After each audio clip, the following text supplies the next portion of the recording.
Welcome, everybody, to a special edition, a Wednesday edition of UFO Man Live. I want to introduce my panel. To my side is my co-conspirator and my one of my best friends online, Tommy Highway. Introduce yourself, Tommy. Hey, folks, I'm Tommy Highway. I'm a network engineer. I'm a ufologist. I'm an author. I'm very happy to be here this evening, and we have a great show for you. And Tim, my brother, as always, thank you for having me. You're more than welcome. Thomas,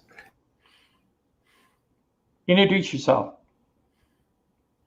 I think he's frozen.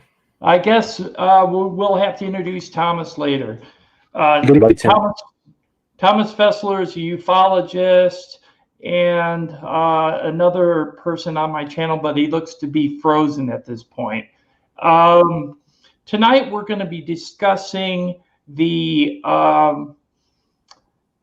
connection between Donna Hare, and who's a NASA contractor, and Gary McKinnon's hack of the Johnson Space Center, Room 8, in the early 2000s.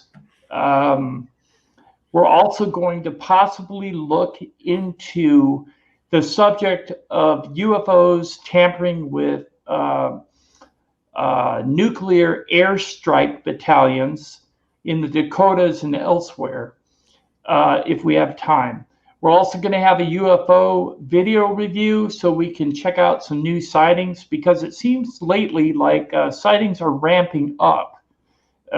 Don't necessarily understand why that is, but you never know. Okay, so let's start with our first clip.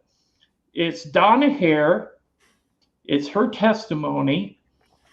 And she is a NASA contractor who worked on photographic evidence. So here we go.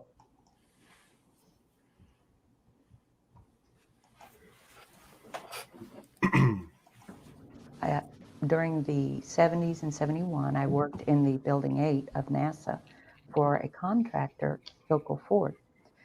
They've changed their name several times, and over the years, I worked in the photo lab. I worked in different areas of the company, on and off site.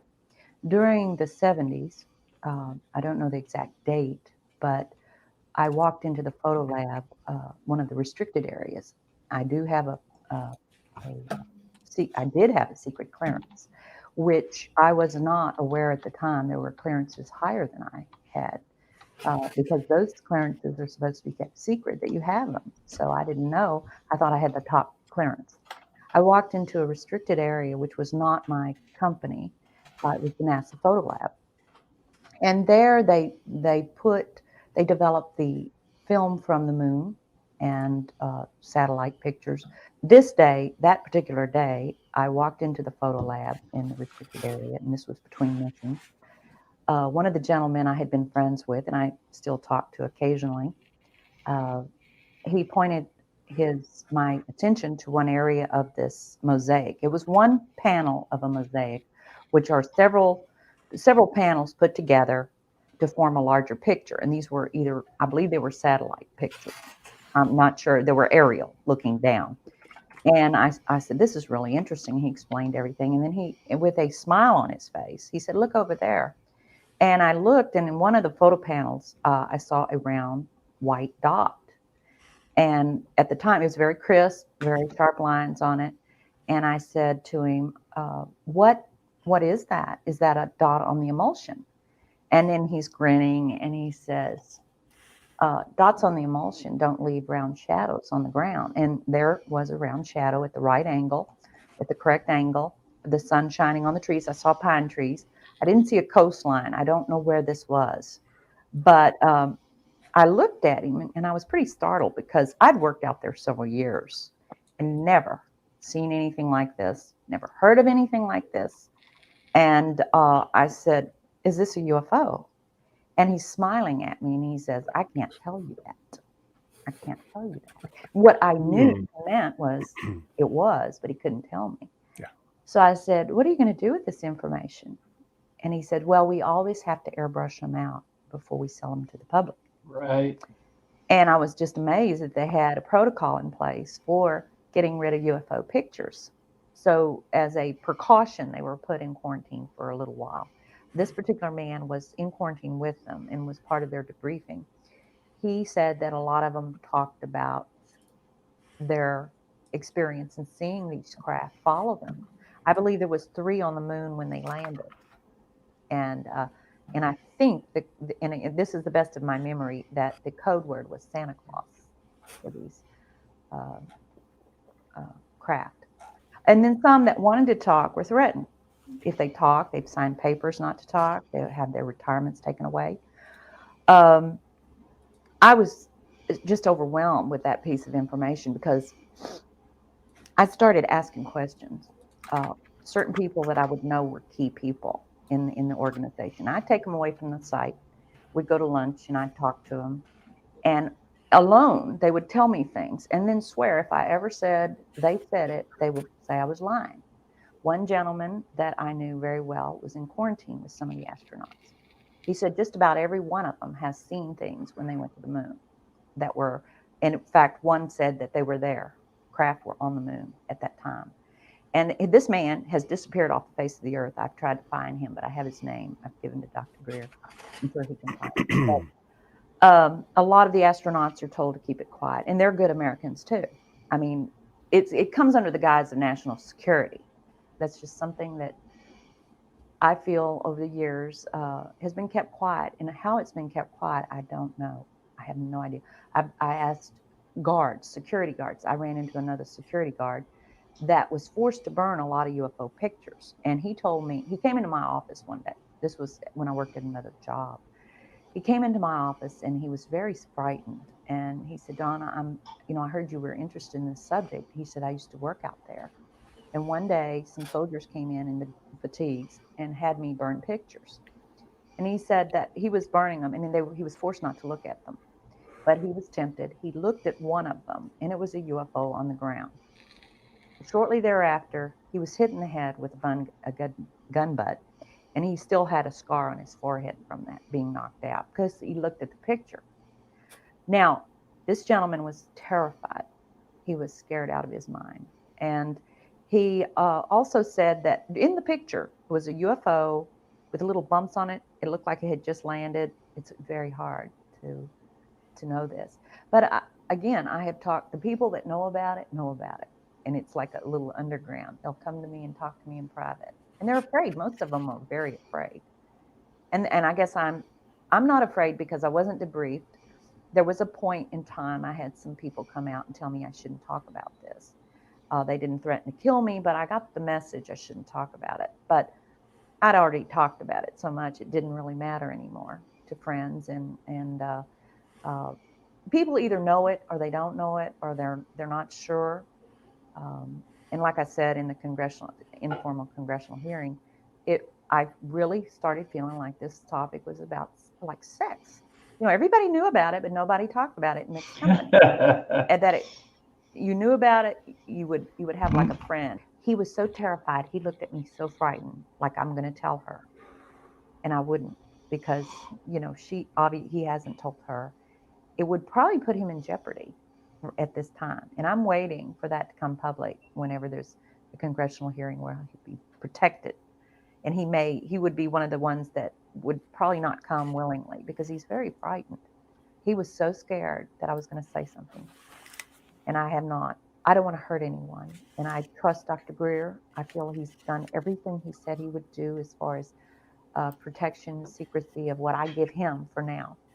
I want it to come out when it's necessary and proper and it can do something. I don't want people that are trying to go around cleaning up their mess and getting rid of these people or hurting them or challenging them or making them so frightened they move away, like this one particular man I know of that has just disappeared off the face of the earth. My name is Donna Hare. Oops. Sorry. Interesting. Very interesting. Yes. She had contact with many people that had pertinent information pertaining to actual sightings. And I do know that the Santa Claus term was used, but also bogey. bogey was also used to describe UFOs that were sighted in space when the astronauts were in flight. What do you know about this, Tommy? Well, I'll tell you, I've seen her testimony before. She really comes off as, in my opinion, a very credible person, really almost down to earth if you think about it.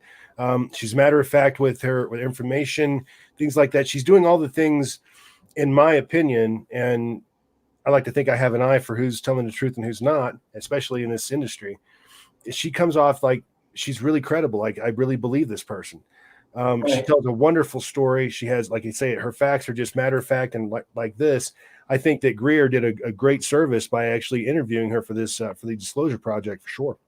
Right. It was definitely information we all need to pay attention to. And if you've seen it before, you need to see it again, just like we showed it tonight, because there is a definite connection between Donna Hare and Gary McKinnon's hack of NASA. And we'll get into that shortly. Thomas, introduce yourself first, and then afterwards, give me your opinion of this video clip. Hey, good afternoon. Good evening, everybody. I'm Thomas FESSLER. I'm a ufologist, ancient alien theorist, and someone who's really about disclosure, especially in late 2020 with all the additional sightings we have coming around. I've been a longtime fan of UFO Man, and I'm proud and very gracious to be a part of the panel. Okay, what did you think about that clip with Donna Hare? You know, she has too much, you know, she has the right amount of information, and the information she shares isn't like overly detailed, getting into way too many things that she doesn't know. So I'm with Tommy, where he's saying, yeah, she's credible. She comes across as saying the right things. And, you know, her experience and her pedigree of what she's done and, you know, what she's brought forward and tried to disclose deserves, you know, the credit she gets. Yeah, plus there's documentation out there to prove that her clearances were there to allow her to be where she was. So if you Google Donna Hare, you will come up with lots and lots of information pertaining to that event. I can almost see how people, when you see the full interview, her entire, and there's other interviews with her as well. This isn't the only one, but I can almost see how people could be comfortable talking to her about the subject. I mean, something about her. I don't know. Maybe it's just me, but she just kind of has that air to her. Yes. She knows what she's talking about. It really comes across. Okay, the next person that I know personally, actually, because I've talked to him one-on-one through emails and also through comments on his channel, is Gary McKinnon. He's very accessible, so if you do go to his site, it is Gary McKinnon, MCKINNON. And if you leave a comment, he will answer you. So, like I said, he's very accessible. But let's play this clip so you can get an idea where the connection comes in concerning Donna Hare. Oops. Hold on a minute. Share.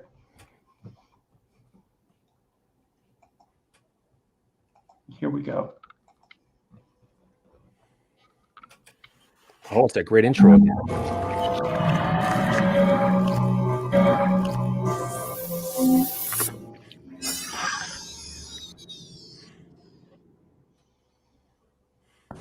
Did you find what you were looking for? Yeah. Tell us about it. There's a group called the Disclosure Project. They published a book which had 400 expert witnesses ranging from civilian air traffic controllers through military radar operators right up to the chaps that are responsible as to whether or not to launch nuclear missiles. So some very credible, very relied upon people, all saying that yes, there's UFO technology, there's anti-gravity, there's free energy, and it is extraterrestrial in origin, and we've captured spacecraft and reverse engineered it. And these are, you know, very solid, reliable chaps in charge of launching nuclear missiles. So, what did you find inside NASA? One of these people was a NASA photographic expert, And she said that in Building 8 of Johnson Space Center, they regularly airbrushed out images of UFOs from the high-res satellite imagery. And using the same blank password hunting technique, I got down to Building 8, got a few blank passwording machines there. And what she said was there. There was folders called filtered and unfiltered, or processed and raw, or something like that. I got one picture out of the folder, bearing in mind this is a 56K dial-up. So a very slow internet connection. Oh, crikey, yeah, I mean, dial-up days. A 235 megabyte picture, and if you're talking 5 minutes a megabyte, obviously impossible to download. Also in a NASA proprietary image format, not a GIF or a JPEG or anything. So using the remote control program, I turned the color down to 4-bit color, the screen resolution really, really low. And even then, this picture was still, juddering and coming onto the screen. But what came onto the screen was amazing. It was a culmination of all my efforts. It was a picture of something that definitely wasn't man-made. It was above the Earth's hemisphere. It was kind of looked like a satellite, but was cigar-shaped. It had geodesic domes above, below, to the left, to the right, and both ends of. And although it was a low-resolution picture, it was very close up. This thing was hanging in space. The Earth's hemisphere was visible below it. And no rivets, no seams, none of the stuff associated with normal man-made manufacturing. Is it possible this is an artist's impression? I don't know. No, for me it was it was more than coincidence. I mean, this woman had said, this is what happens in this building, in this space center. I went into that building, that space center, and saw exactly that. And the folders were even called unprocessed and processed, or raw and filtered or something. So, do you have a copy of this? It came down to your machine. No, it came, the graphical remote viewer works frame by frame. It's a Java application. So it's nothing saved on your hard drive, or at least if it is, only one frame at a time might be. So did you get the one frame? Nope. What happened? Well, once I was cut off and my picture disappeared, I was You were actually cut off at the time you were downloading the picture? Yeah, I saw the guy's hand move across. And bear in mind, you're not downloading it, you're viewing it remotely. So in a way it is downloading because the picture's coming from there to yours, but you're not downloading it as a named file to your hard drive. You're viewing it through an application.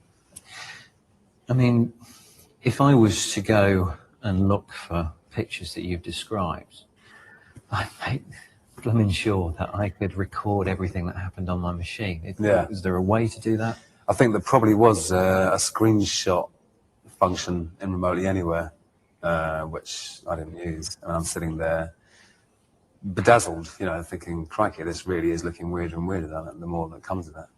And also I thought that I was safe there. I didn't think I'd be caught 3/4 of the way through of looking at the first picture I looked at.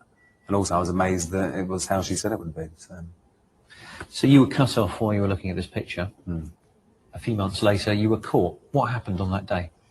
National High-Tech Crime Unit knocks on your door early in the morning. I'd been asleep for about an hour, I think. So I was very groggy. You weren't up all night hacking?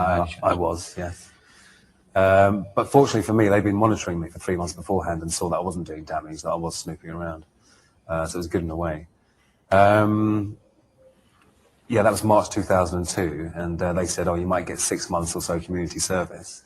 Next thing I know, November 2002, 6 months has turned into 60 years in an American jail. Why do they think that sentence is suitable for you?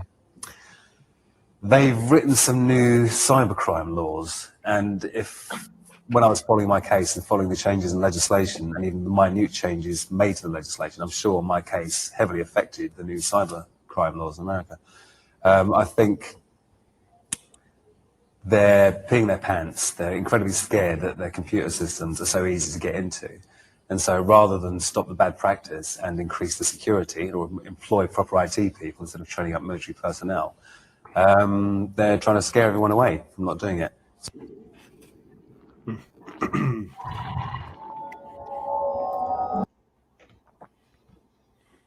Tommy, I want to ask your opinion of that since you're an IT specialist. What do you think? Well, it's a very interesting story. I personally believe Gary McKinnon. I do. And the era that he's talking about in, let's say, the cyber world, we're talking about the internet was a pretty raw product at that point.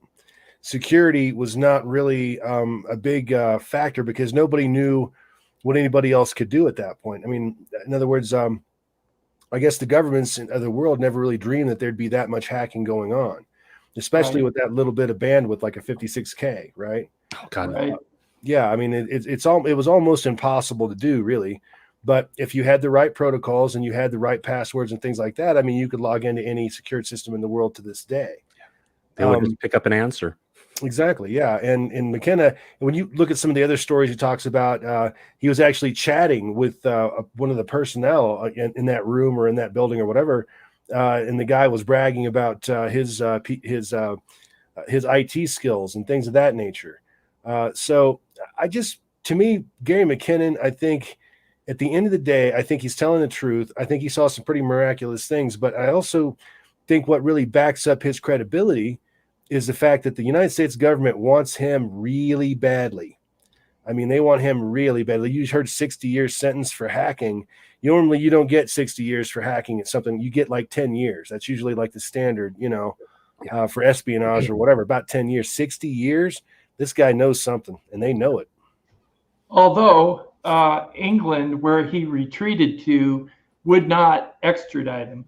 And it's been a point of contention between our two governments, Gary McKinnon, very much so. Right. As long as he remains I think he lives in London, as long as he stays there, he's safe from any type of prison time, because England will not give him up. Right. And I almost wonder if it's because some of the things that he found outside of UFOs in the secret space program could have also been something that the English government could have utilized. Yeah, especially if they're going and watching everything he's doing for at least 3 months, which means all of his traffic, everything was going on, was completely monitored. So they were letting him going and masquerade and going in there and get this stuff because they wanted to get it too. Right. Now, who was watching him? Was it just England, or was it both England and the Secret Service in the United States? Probably MI6. I would guess both. Guess both. The CIA, if they were really monitoring him, I'm not sure they maybe would have let him get as far as he got. Right. Now, there is one other thing about the United States government I would not put past the government, and that is that they could provide someone like that with falsified information. Guide them to a special file server or whatever that's just got a bunch of BS info on it. Yeah. We've done worse, for sure. But provide disinformation so that it gets released. He found something. If they want to lock him up for 60 years and it's still a point of contention, he got his hands into the freaking right cookie jar. Probably so. Although, if Tommy is correct and that was disinformation, then we're all led to believe something that's false. Mm-hmm. See, so we have to rely on Gary McKinnon's word on what he saw, okay, because he has no picture of it, right? Mm-hmm. We just have what is described, and I have a picture of that. This is what he supposedly saw. It's like the USS Hillenketter that everybody has seen online, but supposedly it was a cylinder craft with geodesic domes on the end, but it didn't have any windows or seams or anything like that. Now, this is the best picture I could get for it. I have no idea whether it's ours or someone else's. Everybody says it's ours, but I'm unsure of that at this point. Yeah. I've seen a lot of cylinders like that, or photos of cylinders or shafts, whatever you want to call them, throughout the years. And I've never seen one like that at all. That's a unique image. Yeah. The geodesic domes were supposedly the same type of domes that were used on the Fluxliner craft. Like the domes you see on ceilings inside casinos and whatnot that watch. Okay, but extremely large and all the way around the end and on the very end itself. Right. And that's the way they were able to see which direction they're going. But if it is ours, that's what it was explained as. Now, I've heard it's part of this of Space Force, and that we have several of them, not just one, and that they were built and assembled in space, not on Earth. So I don't know. I don't know. Here's another image. Kind of looked a little bit like this. He said it was hanging above the curvature of the Earth. So this would be pretty dang close to what he saw. If it was ours, I would guess it would look like this. More like a submarine, you know? Yeah. But I don't know. These are the two images I have, and according to research, that's all that's out there. So we have to go on his word. And so far, I have found him to be incredibly credible. He has never backed down on a story in over 10, 12 years of talking about it. I do know that we at UFO Man have been trying to get him on the channel for an interview, but he's burned out on talking about his hack. If we can get him on here and interview him about something else, maybe we can loosen him up a little bit and get him to confirm what he saw in room 8. And that would be really good. But we are working on that here at UFO Man. So stay tuned for that. And there's a space dog. Anyways. This is fluffy, but it's not chocolate. You know, like Linda Moulton House, she has her little fur babies. This is my fur baby. It's Buddy. Yeah. Welcome, Buddy. Anyways, okay, we are going to go into a surprise clip. A couple of weeks ago, we tried to bring up, well, first we tried to bring up the false flag alien invasion, and then my internet dropped, and Tommy, Thomas, and Alien Girl took over the stream, and they did a fantastic job, guys. They rocked the house. Thank you. But because of that, I was unable to play a clip on UFOs tampering with nuclear sites and nuclear first strike units in the United States. Now, this footage comes from the citizen hearings that were held in, I think, 2001. Day 3, and I'm just going to bring it up because it's very important that you hear this if you haven't already. Okay. Here we go.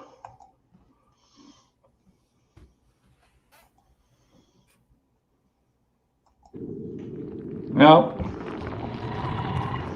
Got to start it this way.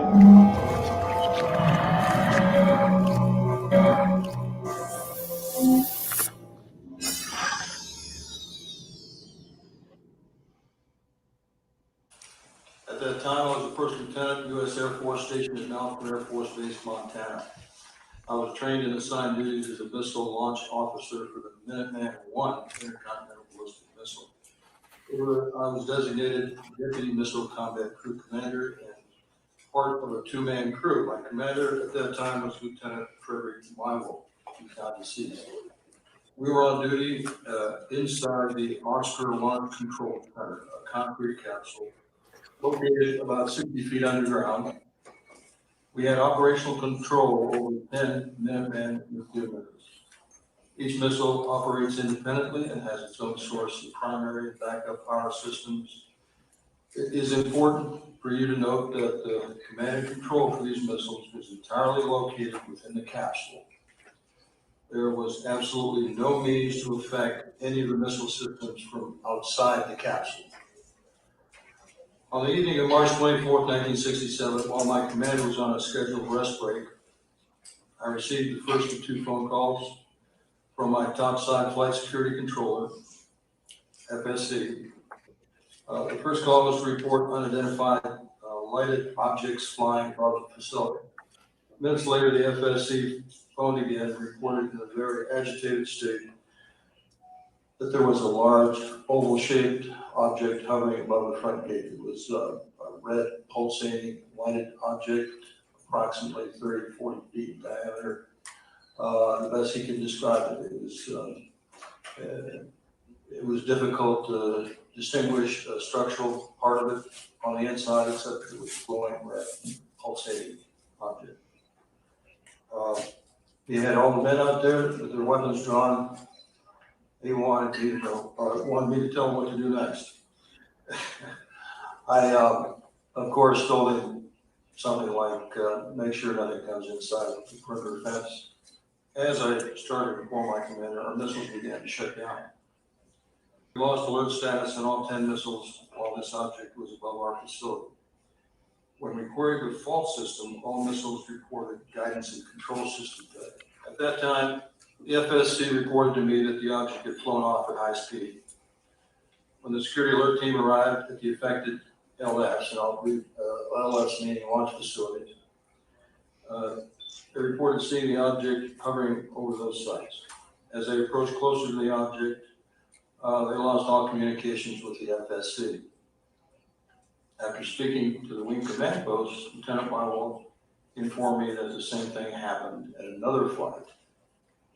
At that time, I assumed that meant that night, but it turns out what he meant was it happened at another flight about a week earlier.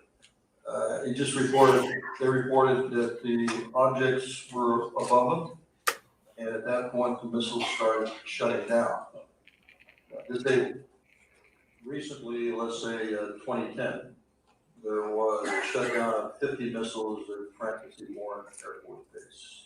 This was announced by the Air Force. It was announced that there was eventually announced it was a computer glitch.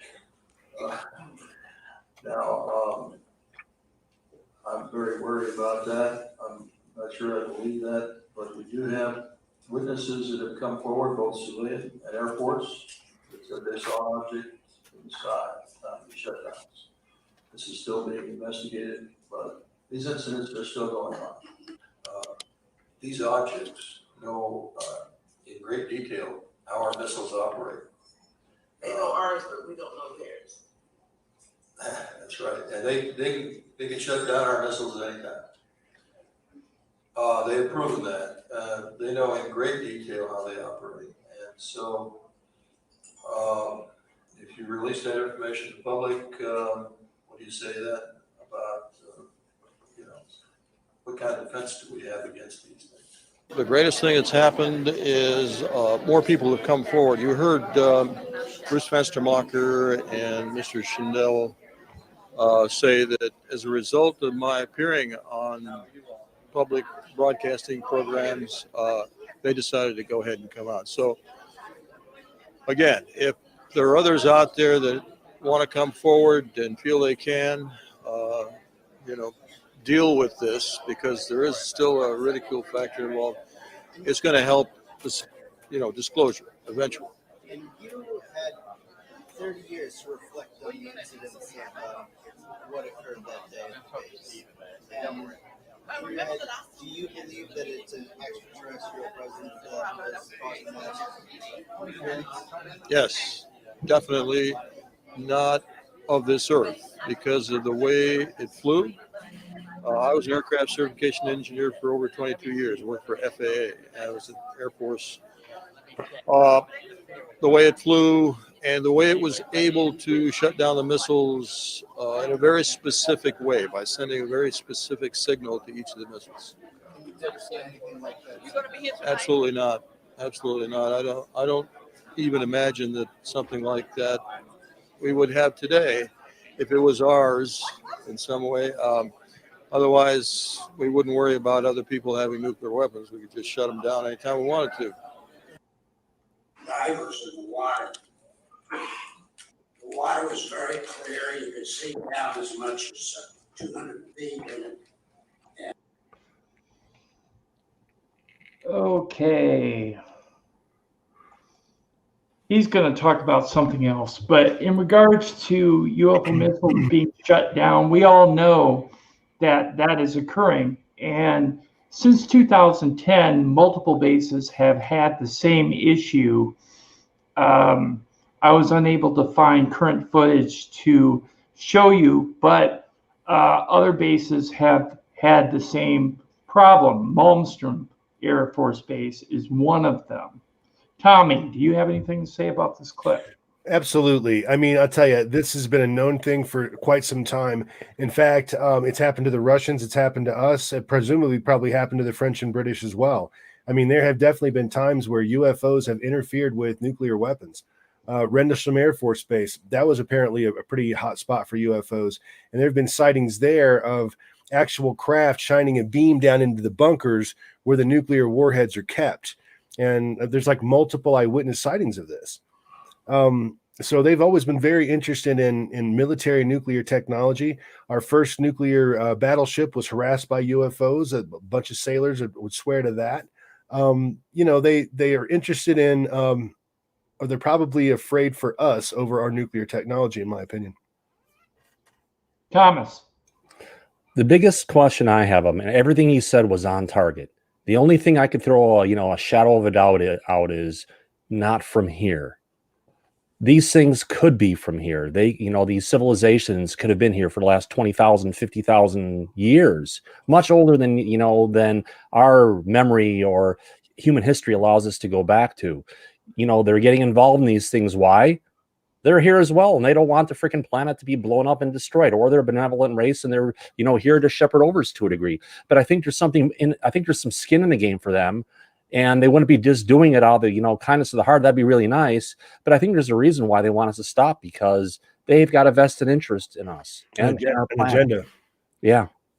Could also be beings from elsewhere, because if they have a vested interest in us, they could be making sure that we don't destroy ourselves before we get the chance. Yeah. To do better things and become part of the interstellar community, Or they really want our DNA for some reason, and they're running some kind of massive experiment, or who knows why or what. Maybe it's that. Maybe they're trying to save us for their own agenda, their own purposes. Who knows? Bobby Broadway said Thomas has it. Keyword could. Yeah. I agree. Could. You always have to hedge. Right. I do have some UFO videos tonight. I thought I'd play them and we could take a look at them and get commentary from the chat room. Also, I have a link in the description. So if you want to come on the panel, feel free, but you need to show your face. That's one thing that we require on UFO Man. If you come on the panel, you need to show your face. But you are more than welcome. The link is in the description. Come on, if you've got a laptop or a webcam, join us. Yeah, It'll be fun. Yes. Or a desktop, either way, or a phone. Okay. Anything, yeah. They all work. Alrighty. Right. The first one I'm going to show is, the reason I'm going to show this one is because of the way it flashes. At first, I thought it might be a plane, but I had second thoughts, and I need you guys to take a look at this. Here we go. Can you hear it? Yeah. Okay.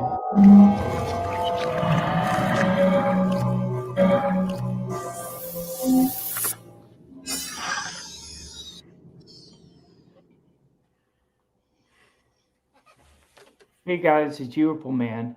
Here's a clip coming out of Wolford, Canada, dated August 24th, 2020, of 3 flashing lights, multiple colors.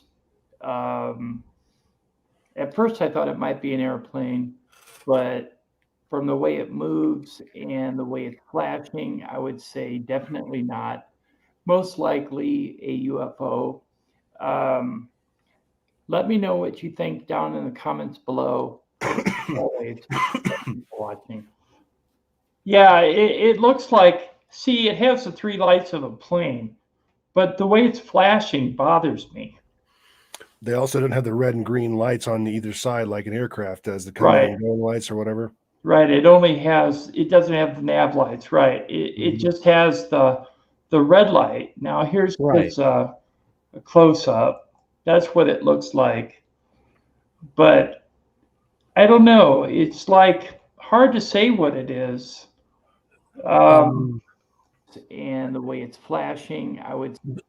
The way I'm seeing it with the way it is flashing and everything, it could almost be like a code where you've got 3 different lights that are there, and the red, you know, there's different combinations of where the red light is or how many red lights there are or how it's lit up and dimmed. You know, it could be more than just flashing lights. It could be a form of communication. I also think the digital processor in the camera might be messing with it too. Because again, like we talked about before, I mean, if you're using a digital zoom on a digital camera, what you're getting is not the actual image, right? It's an interpretation of what the computer thinks it's looking at, right? And if it's from energy of, you know, stuff coming out from another light spectrum and it's going and doing its thing, it's going to look different. But yeah, right. Here's one that is, I don't know. Take a look at this one.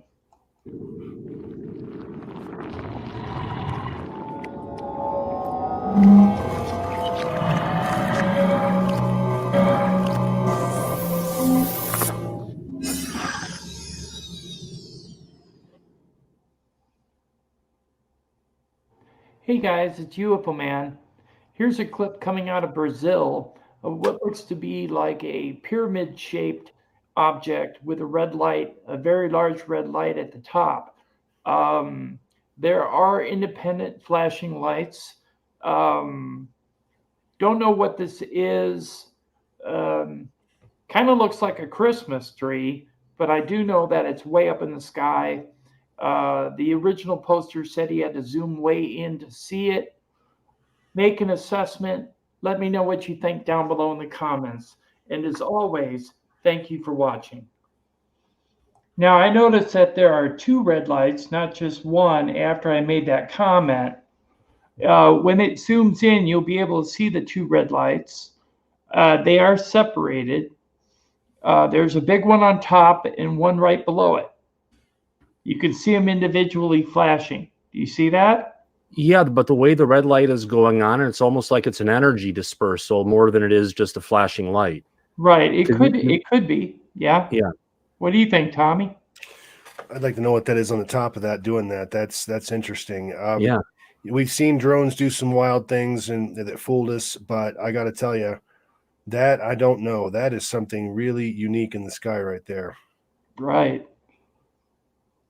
Yeah, I'm cheating right now. I have it blowing up 400% on my screen right now next to the videos I'm watching it. So it's, you know, just trying to look at the fine details of what's going on. And it's like you've got those little things along the bottom that are almost like, it's more than lights. It's like we're looking at the structures that are powering the craft, and we're seeing the energy of what's coming on through what we're seeing more than just we've got decorative, you know, bling put on the side of the UFO to attract humans. Right. It's different. I almost thought it could be like a maybe a triangular vehicle of a sort, you know, where it's bell-shaped. Or bell-shaped, yeah. It's hard to really tell what shape this is. It looked like a pyramid at one point because of the sides, but I don't know what that red light is up above. And I know there are 2 of them because there's one on top of the white light, this white light on the left, right here. Right here, there's a red light right there. But that dark area that's there in the middle, that's actual object that's blocking the light from getting through. I think so too. Right. There's something in that void. Yeah, definitely. I didn't mean to do that. Okay. Going on to the next one. This one here was supposedly a red, white, and green orb UFO, which lands outside I can't say that word, Tepoztlan, Mexico on 12/13/2020. One thing I want to point out is there is forward progression before it starts to land. Plus, it actually changes color.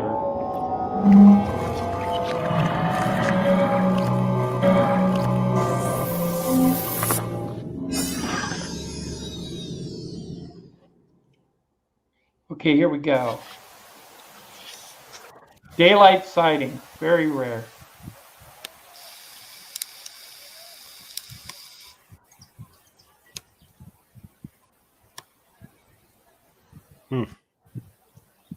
See, it has a forward progression there. It's not going down, it's going across.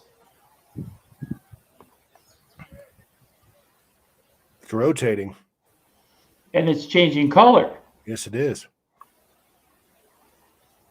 Now, somebody suggested it was a geometric balloon, but the people that were talking about this said it changed color and landed.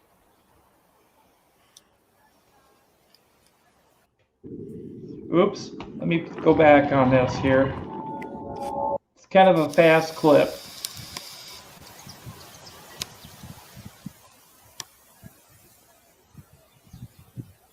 Okay, right there, you can tell it's kind of a bluish gray. Yep. Okay, then later on in the clip, it changes color to red. Yeah, but it's green there for Yeah, a it's second green already, and it's going to change to red right here. See that? Mm-hmm. All the way around. Is it changing when it rotates? It changes as it rotates. The whole side was red all the way around. Right. Interesting. Now as it turns again, it's going to turn green. See it? Before it goes into the trees, that was really something right there. But it turns green right there. Watch. But look how luminescent it gets as it's going into the trees. Yes. It's almost like you're seeing the light more, and it's like got a luminosity to it, just besides basic reflectivity. Mm-hmm. Right. I don't know what that is, but so it's green there. Yeah, it's green there. It is geometric of something. It's not perfectly round because you're seeing some of the angles, and there are kind of like a point at the top.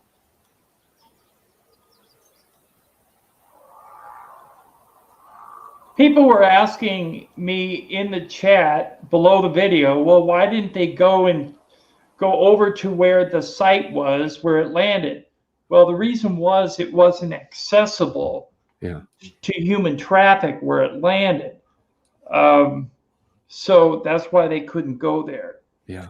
Well, it'd be nice to have a nice drone in your backpack at a time like that, where you could just throw it up there and cruise right over and get right on top of that thing. Yeah.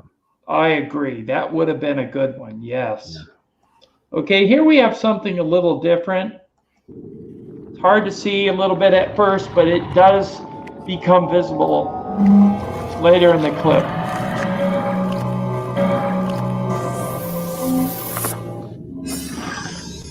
And I think this took place over Cancun, Mexico. Hey guys, it's UFO Man.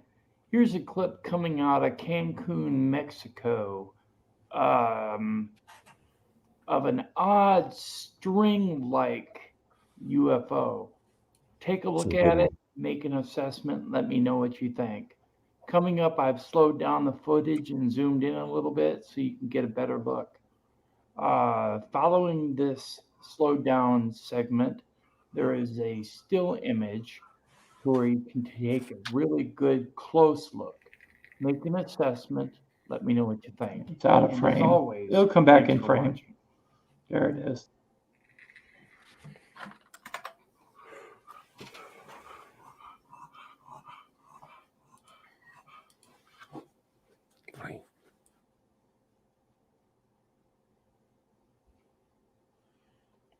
There's the close-up. Yeah, I don't know what that is. Reminds me of penny pasta. Not penny, the squiggly kind.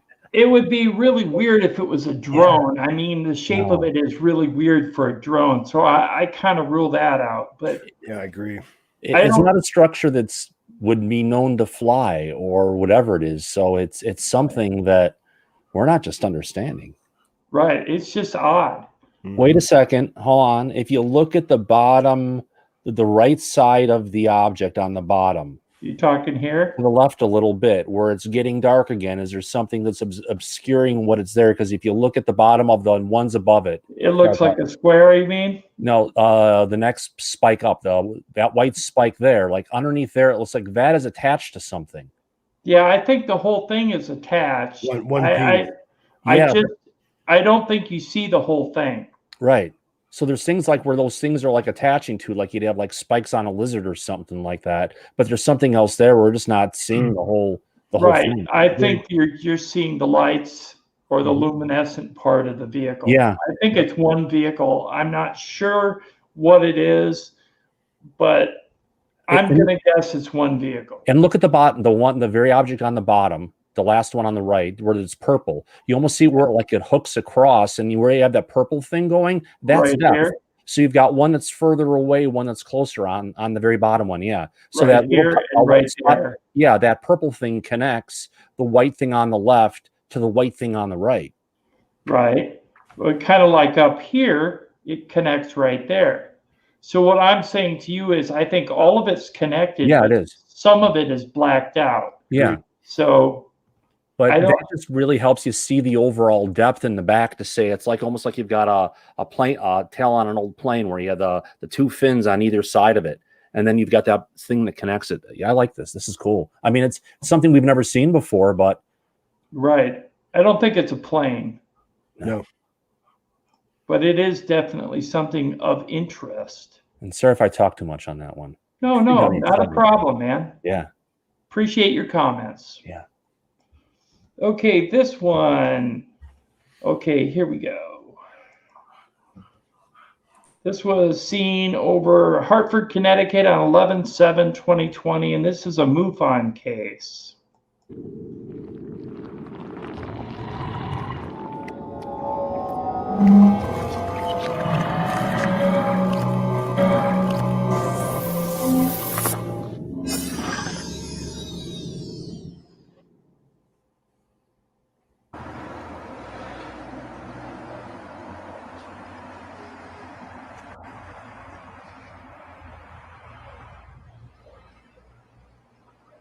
The problem I have with this one is what digital cameras do to lights. Mm-hmm.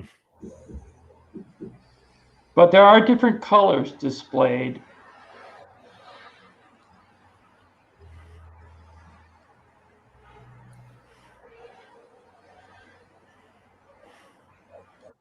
And you've got it almost like we've got the off to the left side. You've got like the first dot. Then you've got like a small one that's just like either behind the stuff further. It's like you almost see like two rows of this stuff. There's definitely something going on with depth. Right. You know what concerned me about this clip? It wasn't the actual lights.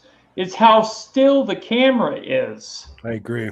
I don't see anybody film anything that still unless they're using a tripod. Mm-hmm. So I don't know necessarily whether this is a valid clip. I would have to say it's, I'm on the fence about this one. What do you think, Tommy?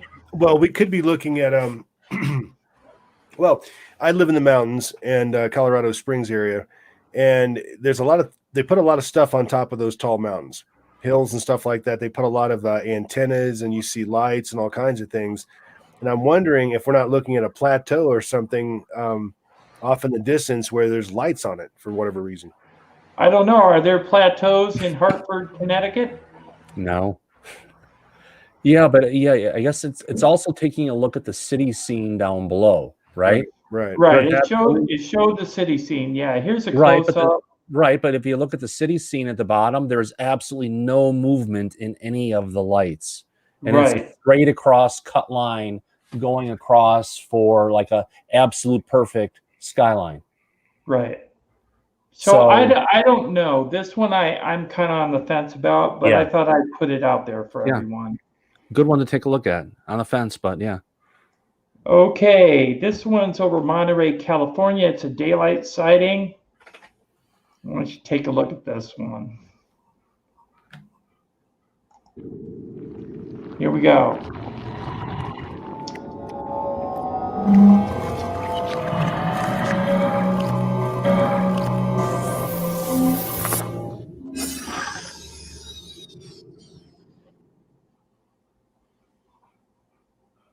That's what she's looking at, man.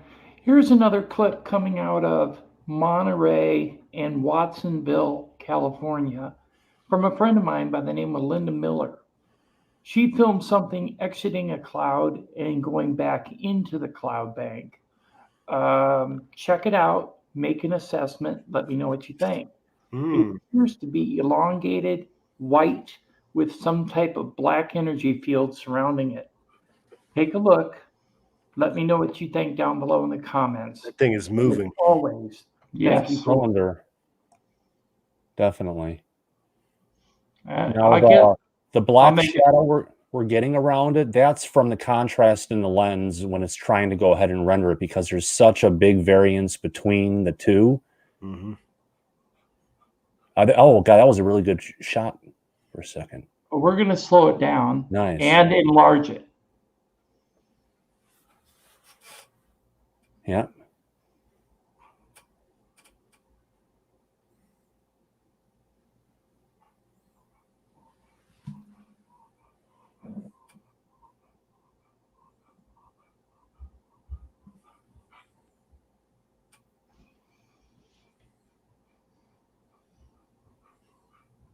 I don't have stills. I have one still. Right there. That's what the object looks like, the white part. There's It's just the no best way. I could bring it out. There's no way it's a conventional aircraft. You took the words right out of my mouth, Tommy. Right. Yeah, it's not a plane. No way. It's not a helicopter. And it was moving so fast. I Right. mean, here it is again moving. Thousands of miles an hour. Nancy Volker, what's that circle? It's just a circle showing where the UFO is Yeah, I got it. for Nancy. Right. See that one frame there, it stretches out. And it's the only thing that's stretching out. Well, I think it's because it's going so fast, the camera can't adjust, and it's showing it stretched. Right. I don't think it's that big. You just can't go with it at that speed. Yeah. Yeah. So it's stretching out because it's going so quickly. Yeah, there we go. See how small it is there? Yep. And then again, it may not even be that big. It might be an orb because it's going so quickly. But anyways, that one's really cool. That one's from Monterey, California. Actually, she lives right near the San Andreas fault line. So when she films, this is right over the fault. So she told me she's getting a lot of activity, and she uses a Nikon D1000 when she films this. Cool. With Very a cool. 400 millimeter lens. Yeah. Which is a Zeiss lens. So she gets really good. And by the way, she has optical zoom, not digital. So And she's getting very clear shots. I want to throw this out there as a possibility. It's not just manipulating how fast you're going that can stretch something out. It's also something that's manipulating time, space, and space-time. Yeah, that's possible. Yeah. Okay, this one is UFO or UFOs spotted over Bend, Oregon on 12/4/2020. So it is currently.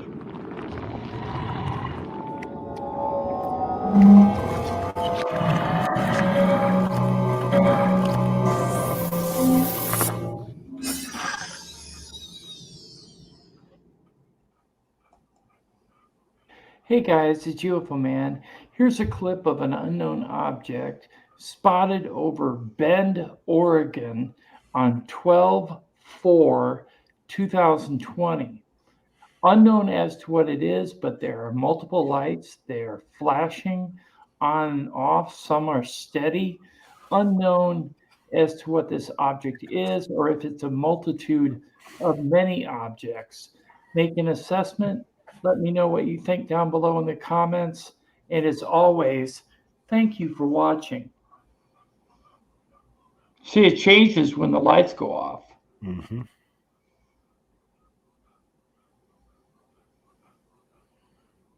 Wow.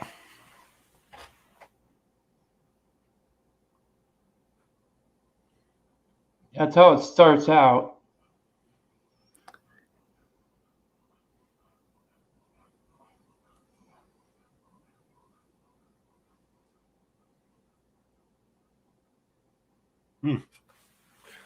Wow, that's really something. Multiple. It looks like there's multiple objects. I mean, or could that be one big piece, you think? Yeah, I need to freaking download this video and stabilize it in After Effects. See if I can. It should be a freaking drop in drag and drop. I think actually it's one big craft. Yeah. And it's just turning on and off its lights. In the comments. Oops. Yeah, because that thing in the lower right corner watching it all looks, well, it was there. Hold on a minute. There we go. It'll come back because I do a replay. Yeah. Right here. Yep. See? Now if I stop it, right, it's hard to stop it and get all the lights. Right there. There's 3 of them right here. 1, 2, 3, 4, 5, 6, 7, 8. Yeah, but the thing in the back, that isn't on the bottom one. I don't think that's just light. That's also structure of stuff there. It's not illuminated. It's like in a grayish kind of pattern when you first had it paused up there before. I agree. Well, now it's lit though. If you look at it, right here, it's lit. Anyways, what's behind it, I think it's a structure. Make an assessment. What's behind all this in here? Yeah.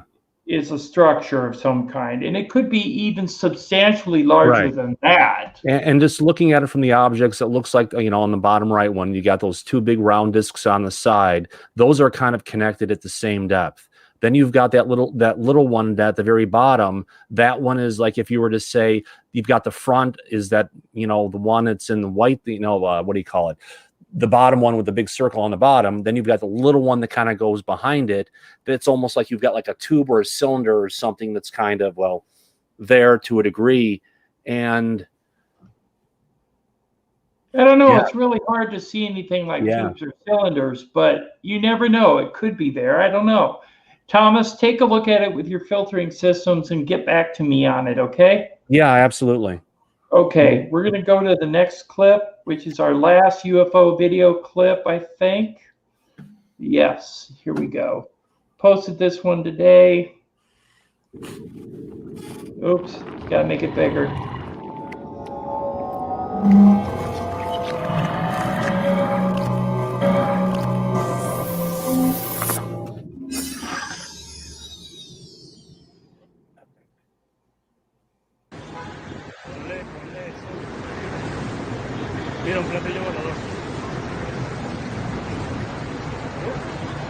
To me, it looks like a cylinder, but it could also be a large disc. Look, there's something on the bottom of it, like a protrusion in some of the frames. Yes. It's funny those guys down below don't see Mira, las it. personas que están ahí pintando, no sé, ni lo han visto. Están más cerca todavía.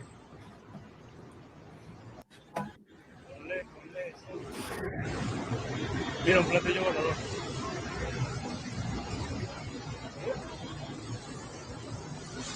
Júrate.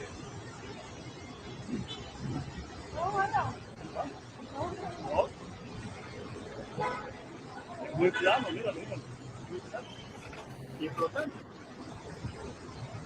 Y mira, las personas que están ahí pintando, no sé, ni lo han visto. Están más cerca todavía.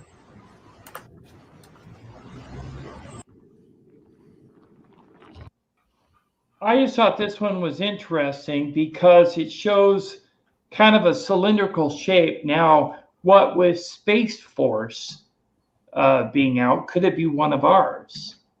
You know? Or is it one of theirs? Could be either or the other, you know? What do you think, Tommy? Well, I'll tell you, that's a good one right there. And I agree with you in the cylindrical shape, no question. The fact that it's just kind of hanging there is also just, I mean, it just defies logic.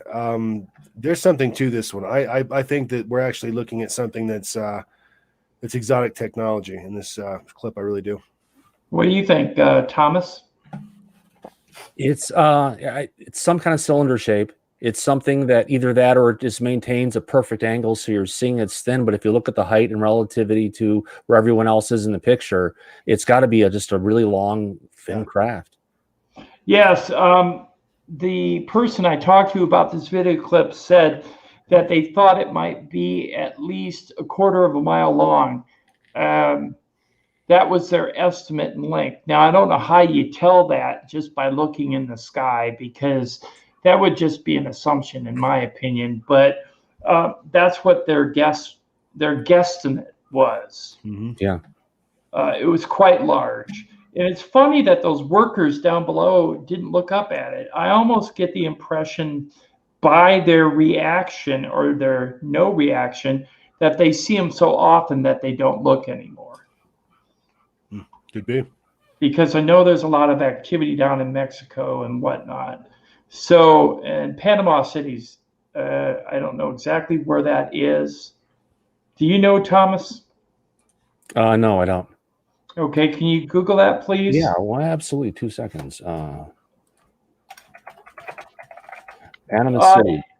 Yes, Bobby. I thought it might be a saucer Florida. from the side. Panama City is in Florida. Yeah, it's in the Panhandle. Okay, it's in Florida. Okay. I actually thought, Bobby, that it could be a dish from the side. The only thing that's stopping me from really asserting that idea is the squared off ends. That's what makes me think that it's a cylinder. But then again, the angle is hard to determine that. So I don't know. It's just a really good clip.